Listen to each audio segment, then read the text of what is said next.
Faïs Mombagna, il a mis un certain temps pour marquer son premier but avec Marseille. Ensuite, il a mis son premier but avec Marseille et on n'a pas sauté. On n'a pas sauté un bon bout de temps et c'est quand même, c'est arrivé. Il faut quand même rappeler que Faïs Mombagna avec l'Olympique de Marseille en championnat, c'est 3 buts. C'est 3 buts déjà. Donc voilà. Mais 3 buts n'étant pas forcément titulaire. Parce qu'il faut rappeler qu'en championnat, il est titulaire seulement à 2 reprises. Donc, fermer la bouche, oui. C'était lors de son arrivée dans le club. Oui, depuis son arrivée, il est titulaire seulement 2 fois. Donc, le reste du temps, il entre en cours de jeu. Il a joué 9 matchs en championnat, donc il a marqué 3 buts avec une passe décisive. Et en Ligue Europa, il a joué 5 matchs, 3 fois titulaire et un but. Donc, on peut en déduire que, écoutez, sur la base des matchs qu'il a déjà disputés, il a beaucoup plus été remplaçant que titulaire. Il n'a pas une mauvaise moyenne parce que si on considère que sur 9 matchs joués, vous avez marqué 3 buts. Et sur 2 matchs titulaires, justement, c'est-à-dire que vous marquez 3 buts, étant titulaire seulement 2 fois. Avec une passe décisive, vous êtes décisif à 4 reprises en 9 matchs. C'est pas mauvais. C'est pas mauvais. Oui. Et on se souvient de cet épisode-là avec Valsero qui critiquait un peu le joueur et qu'il a d'ailleurs toujours fait à chaque match de l'Olympique de Marseille avant la rencontre. Valsero fait une sortie sur Mombagna pour dire qu'on l'attend sur le terrain. On ne l'attend pas hors du terrain parce qu'il avait fait cette sortie-là via ses avocats pour demander au général Valsero de ne plus utiliser son nom ou son image dans ses différents contenus. Aujourd'hui, est-ce qu'on peut estimer que Faris Mombagna a gagné le droit de parler à Valsero? S'il faut rejoindre ce que Valsero disait, avant de parler, il faudrait qu'il soit au niveau, qu'il soit un top joueur. Pour l'instant, on ne peut pas encore dire qu'il soit un top joueur. Les top joueurs de son âge, c'est des Bellingham, c'est des Vinicius, c'est des Mbappé. C'est des joueurs qui se distinguent par des stats incroyables. Actuellement, Bellingham, je crois que c'est 21 buts, toutes compétitions confondues, et près de 10 ou 11 passes décisives avec le Real Madrid pour sa première saison. C'est énorme. Les top joueurs, c'est Phil Foden, qui vous claque des doublés, des triplés au cours des matchs de Manchester City en championnat anglais, le championnat le plus difficile.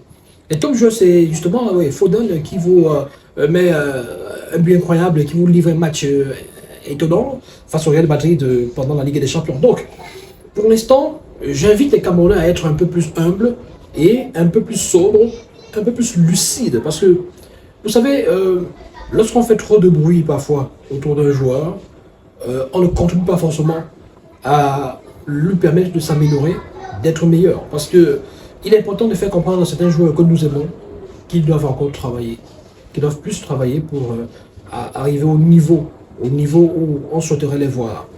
Pour l'instant, je ne peux pas encore dire que Faris Mombagna soit un crack. Il n'est pas encore un crack. C'est un joueur qui se bat, qui doit travailler. Il est jeune, rappelons-le. Faris Mombagna, quand vous suivez certains documentaires, c'est un garçon qui a toujours eu à bosser. Il est passé d'un poste de latéral, je crois, latéral défenseur, à avant-centre. Donc, c'est quelqu'un qui se bat. C'est quelqu'un qui est doté d'un physique impressionnant. C'est un joueur qui travaille son physique, qui travaille sa condition physique, et c'est important. Et je pense qu'il doit certainement avoir comme modèle Cristiano Ronaldo, sa condition physique et sa pointe de vitesse, parce que pour son gabarit, il est d'ailleurs le joueur le plus rapide de Ligue 1. Voilà, donc il va très vite. Il va très vite. Si vous estimez que vous comprenez que on le considère comme le joueur le plus rapide de Ligue 1, ça veut dire qu'il est devant Mbappé.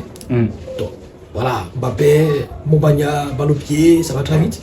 Donc c'est un joueur qui se bat. Et l'avantage que Mombagna a quand il arrive à Marseille, c'est qu'il a un passif qui parle pour lui, qui démontre que, en fait, ce n'est pas quelqu'un qui vient de nulle part. Parce que Mombagna, avec Bodo Glimt, c'est 21 matchs joués, 18 comme titulaire, 14 buts marqués, 2 compétitions confondues et 2 passes décisives. Dont des buts en Europa Conference League et en championnat norvégien. Donc en Europa Conference League, je crois que c'est 3 buts qu'il a eu à marquer. Donc voilà, il était attendu. C'est un jeu qui est attendu. C'est un espoir. Il n'est pas encore un crack, il n'est pas encore au niveau où certaines personnes souhaiteraient peut-être le placer en disant il a répondu, il est super fort. Non, vous savez, la vérité d'un match ou de 2 matchs, c'est pas forcément la vérité de toute une saison. Ça peut aussi être le début d'une grosse aventure. Oui. Le début, quand on débute, on doit donc laisser, c'est-à-dire que les fans doivent laisser qu'on puisse voir la progression. Parce que l'expérience a prouvé que beaucoup de grands joueurs d'ailleurs, des joueurs qui ont même écrit leur légende, ont souvent commencé. Regardez, aujourd'hui, on est en train de critiquer Haaland. Je vous parle de Erling Haaland. On est en train de le critiquer du côté de l'Angleterre. C'est imaginable ça? C'est pas imaginable. Erling Haaland, on l'a vu du côté de Borussia Dortmund. On l'a d'abord vu du côté de... c'était l'Autriche. Avec son club. Salzbourg. Oui, le Red Bull, Salzbourg. On l'a vu à Ligue des Champions à 19 ans, ce garçon. On l'a vu avec Dortmund. Il était deuxième meilleur buteur derrière Lewandowski en championnat allemand. Il a brillé en Ligue des Champions. Avec Dortmund, Erling Haaland a été meilleur buteur de la Ligue des Champions avec 10 buts devant Mbappé et consorts. Aujourd'hui, il semble ne pas être très en forme, ne plus, parce que voilà, n'est plus. Et on en doute, on le critique. Donc, ça peut arriver. Vous pouvez démarrer en trombe, vous pouvez avoir des occasions, vous mettez dedans, mais sur la durée, en termes de progression, vous n'êtes pas sur une courbe ascendante, vous n'allez pas crescendo, vous ne maintenez pas. Donc, j'invite les Camerounais à beaucoup plus de patience envers Mombagna, c'est-à-dire que ceux qui le critiquent, il faut être patient avec lui. Par exemple, Valsero. Valsero devrait être patient avec lui. Valsero ne le critique pas en tant que tel. En fait, Valsero a essayé. Ce qu'il a fait au départ, c'était de faire franchement d'encenser le jeune Camerounais, de faire sa pub. Maintenant, les gens sont libres d'y voir également derrière la pub de son spectacle le 14 juin, du côté de l'espace Julien, je crois c'est ça. En France, oui, à Marseille. Oui, à Marseille. Il y avait des coïncidences. Lui, il a préparé son concert. Il n'a pas préparé son concert en pensant à Faris. Il a préparé son concert et la coïncidence a voulu que ça tombe, écoutez, que ce soit à Marseille, déjà, de 2, que ce soit un 14. Comme le dorsal du joueur. Comme le dorsal du joueur. Du coup, un homme intelligent qu'il est, et malin. Il a voulu capitaliser. Il a fait un rapprochement entre la date de son concert, le dossard du joueur. Il a fait une vidéo qu'il estimait être une vidéo pour encourager le joueur, l'encenser et profiter pour faire un peu de réclame. Parce que, voilà, rien ne lui interdit de le faire. Donc, il a fait ça et puis il a plutôt reçu une sorte de baffe. Une interdiction d'utiliser son nom, voilà, et tout ça, dans ces choses. Je pense que c'était quelque chose de plutôt, j'ai envie de dire, maladroit et un peu inélégant de la part du joueur.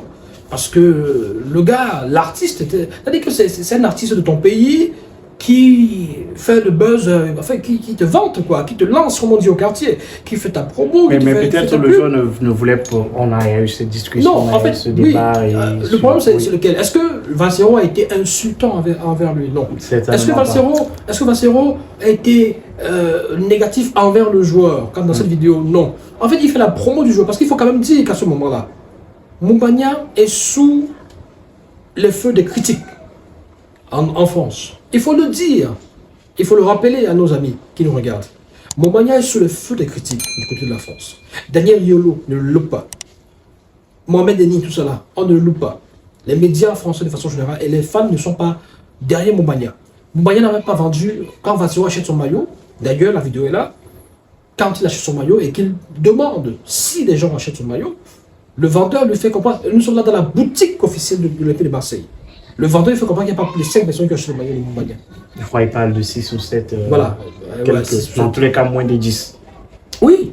Donc, ça témoigne à suffisance de ce que le joueur n'a pas la popularité nécessaire, il n'a pas l'impact, il n'a pas le poids et l'image, peut-être même médiatique, qu'il faut pour suffisamment exister en France. Parce que c'est important aussi. Pourquoi est-ce que certains joueurs sont souvent sollicités? Pensez que David Beckham a été signé au PSG à l'époque en 2015, 2017. Oui. Parce qu'il était, on attendait de lui qu'il vienne de la Ligue des Champions au PSG. Un joueur finissant? Non. Il avait été signé pour son image, pour son nom, parce qu'il devait vendre beaucoup de maillots. Des Neymar ont été achetés à 210 millions d'euros. On savait que derrière, on pouvait capitaliser en termes de vente de maillots et de merchandising et consorts. Des Mbappé qui a acheté à Monaco, il y a ça aussi. Donc, du coup, un joueur comme Faris Mombagna, jeune et promoteur, talentueux, qu'on annonce comme le futur de Marseille, le futur grand avant-centre de Marseille, même pas 10 maillots vendus. 2-3 mois après sa signature, pendant la CAN, pas 10 maillots vendus. C'est quand même un problème. Ça témoigne. C'est-à-dire que les Marseillais ne l'ont pas encore adopté à ce moment-là comme le star. Parce que quand on vous adopte comme une star, qu'est-ce qu'on fait? La première chose qu'on fait, c'est quoi? Achetez vos maillots. Acheter les maillots. On se vante avec votre maillot. On va dans la rue dire le héros Mombagna. Je suis avec le maillot de Mombagna. Ce n'était pas encore le cas quand Valsero va donc dans la boutique pour acheter ce maillot-là. Il se dit qu'il contribue à sa façon au rayonnement et à l'image de Mombagna. Sauf que beaucoup de personnes, à l'esprit tordu, ont vu en ça des campagnes de récupération pour faire la promotion de son spectacle. Bon, là c'est notre débat. Mais je dis l'idée première. Il fait vraiment, un coup de buzz. Il essaie vraiment de faire un petit coup de buzz en faveur de son jeune compatriote qui n'est pas en odeur de sainteté avec les femmes à Marseille à l'époque, qui n'est pas en odeur de sainteté avec certains hommes de médias très célèbres, pro-marseillais d'ailleurs. Alors, en France, d'ailleurs Riolo, Mohamed Eni et consorts, qui estiment que c'est un flop, qui ne va rien apporter à Marseille. Et donc, du coup, lui, il fait une sorte de contrepoids contre ces gens-là. D'ailleurs, dans la vidéo, il le dit. Il dit que, contrairement à ce que d'ailleurs Riolo dit là, je sais que tu vas. Alors, bon, une fois que la polémique s'est un peu calmée, après la plainte, tout ça, et que c'était un peu calmé, rappelons-nous que juste quelques heures avant le match contre Benfica, match retour, Valsero, un peu comme un prophète, avait annoncé que ça, c'est le jour où tu vas briller, Faris Mombagna. Il a encensé encore ce jeune joueur, il a encouragé à nous sortir le grand jeu. Mais est-ce que c'était pas une sortie hypocrite, monsieur Renaud? Pour Et après, ça a rattrapé Valsero. Non, écoutez, il a fait une sortie, je pense que c'était une sortie honnête. Parce que vous voyez quelqu'un, on lui dit, n'utilise plus mon nom pour ceci, pour cela. Il subit les critiques des fans, des followers, des internautes, qui lui disent que Valsero, il faut arrêter, il faut arrêter. Et puis il fait quand même, il insiste quand même. Il a fait une sortie pour encourager le joueur. Avec son maillot et avec son drapeau du Cameroun, vert ou jaune. Il a estimé que c'est le jour où ce jeu va briller et vous allez voir. Et le soir, effectivement, le joueur est entré en cours de jeu. Parce qu'il avait précisé, titulaire ou remplaçant ce soir, voici le match qui va te faire briller. Le texte est encore sur Facebook, les gens peuvent encore aller regarder. Et moi j'ai dit, quand le match est achevé, j'ai dit que Valsero est un prophète. On l'aime ou on l'aime pas, j'ai dit c'est un prophète. Là, il faut qu'il ouvre également son église. C'est un prophète. Alors, monsieur Renaud, il faut dire que Faris Mombagna est sur une très bonne lancée depuis plusieurs matchs avec l'Olympique de Marseille. Il est comme le sauveur de ce côté-là. On se souvient contre Benfica et encore contre Toulouse. Il permet à son club de gagner un point. On espère que le joueur, l'attaquant camerounais, va continuer dans cette lancée-là et surtout que les critiques vont s'arrêter contre lui. Daniel Riolo, Mohamed Eni, même Valsero. Merci, monsieur Renaud. Merci, mon cher Magé. Vous savez, les critiques constructives, ça permet d'avancer, d'évoluer et de progresser. Si on ne fait pas des critiques, c'est-à-dire que si des critiques, si des consultants et des analystes de sport ne font pas des critiques pour permettre à Faris Mombagna de progresser dans le jeu, je pense qu'il va stagner et puisqu'il n'y aura pas assez d'exigences à son égard, il ne va pas progresser. Vous savez, Drogba a été critiqué. Vous savez, Mbappé a été critiqué. Vous savez, Samuel Eto'o a été critiqué. Oui. Ils sont nombreux qui ont été critiqués. Parce que, est-ce que vous savez que quand Drogba arrive à Chelsea, il est énormément critiqué par la presse anglaise. Mourinho fait le forcing, la ligne toujours, et lui donne d'autres orientations et lui permet d'avancer dans son jeu. Donc c'est ça. Si vous n'êtes pas critiqué, ben écoutez, si on fait de la complaisance avec vous, si on vous dit que vous êtes trop beau, vous faites tout bien, vous faites tout trop bien, tout ça, voilà, à un moment donné, pas de progression. Merci, monsieur Renaud. Merci à tous d'avoir regardé la vidéo. N'hésitez surtout pas à laisser vos propres avis en commentaire. Likez la vidéo et si vous êtes nouveau sur la chaîne, abonnez-vous pour ne rien manquer de nos prochains contenus. À très prochainement.